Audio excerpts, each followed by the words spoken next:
Hello guys, আসসালামু আলাইকুম। আশা করি আপনারা সবাই ভালো আছেন, সুস্থ আছেন, সুন্দর আছেন। আমি আবার আপনাদের মাঝে উপস্থিত হয়েছি ছোট্ট একটা গল্প করার জন্য। তা যদি ভালো লেগে থাকে সাবস্ক্রাইব করে বেল বাটন টিপে দিন, বেশি বেশি শেয়ার করুন। আমরা তখন খুলনায় ছিলাম।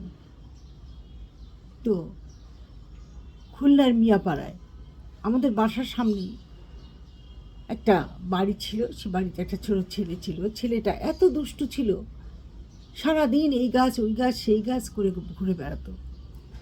বাবা ঠেলা গাড়ি চালাতো, মা মানুষের বাসায় কাজ করতো। একদিন একটা আম গাছের মগ ডালে উঠেছে, সেখান থেকে ধিম করে পড়ে টিনের উপরে পড়ে পেট 4 টুকরা হয়ে গেছে, পেটে কেটে।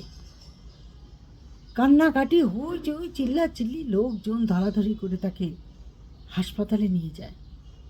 হাসপাতালের ডাক্তার তাকে বারান্দায় ফেলে রাখে, ঘুরেও দেখে না, কারণ তাদের ধারণা ছিল সে মারা যাবে। এরা যখন দেখলো যে ডাক্তার ছেলেটাকে দেখছে না, তখন তারা মাস্তান ছেলে ওইখানকার জনপ্রতিনিধিকে ধরে নিয়ে আসলো। সেই এসে হাসপাতালে ভর্তি করালো।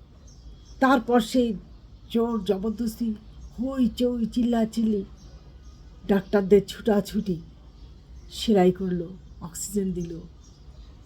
অনেক পরে ছেলেকে স্বাভাবিক লাগলো। 15 দিন হাসপাতালে ছিল। 15 দিন পর তাকে হাসপাতাল থেকে বাড়িতে নিয়ে আসলো। ছেলেটা সে যাত্রায় বেঁচে গেল। তারপর এই ব্যান্ডেজ করা পেট নিয়ে এই গাছে তার মায়ের নিষেধও শুদ্ধ না।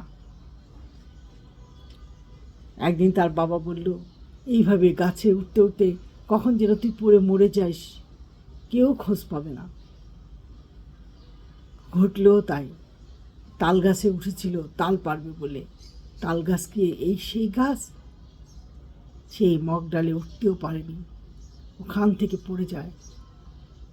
তারপর সে আর তার জ্ঞান ফিরে নেয়, মারা গেছে। তাই বলছি, দুষ্টামি করো, কিন্তু এত বেশি দুষ্টামি করো না যেটা সীমা লঙ্ঘন হয়ে যায়। অতিরিক্ত দুষ্টামির ফল সে পেয়ে গেছে। আজ এই পর্যন্ত। ভালো থাকেন, সুস্থ থাকেন। আল্লাহ হাফেজ।